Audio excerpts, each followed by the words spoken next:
Bible విలువ 100 రూపాయల, 1000 రూపాయల, 2000 రూపాయల? దీనికి మనం ఎలా కట్టగలుగుతామా?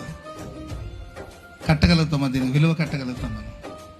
మనం ఇచ్చే ఆ 500 కానీ 1000 రూపాయలు కానీ పేపర్ విలువ అండ్ ప్రింటింగ్ విలువ ఏంటండి, దీన్ని బైండింగ్ చేశారు కనుక దాని వెల వచ్చేసి ఏంటండి ఒక 1000 రూపాయలు ఉండొచ్చు. కానీ దానిలో రాయబడిన ఉపదేశం ఉంది కదండి, దానికి మనం వెల కట్టగలుగుతామా? వెల కట్టలేనంత గొప్ప సంపద ఈ పరిశుద్ధ గ్రంథంలో ఉంది. స్తోత్రం చెప్పండి గట్టిగా హల్లెలూయా, హల్లెలూయా. ఇది మనకు ప్రయోజనాన్ని కలిగించే ఉపదేశం. పరిశుద్ధ గ్రంథమైన బైబిల్ మనకు ప్రయోజనాన్ని కలిగించే ఉపదేశం.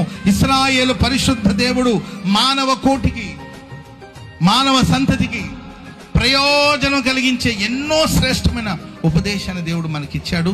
ప్రియులారా, ఈ వాక్యం మనకు ఉపదేశాన్ని అందించడమే కాకుండా మనం వెళ్ళవలసిన త్రోవలో ఈ వాక్యమే మనల్ని నడిపిస్తుంది. ఆమె చెప్పండి అందరు గట్టిగా.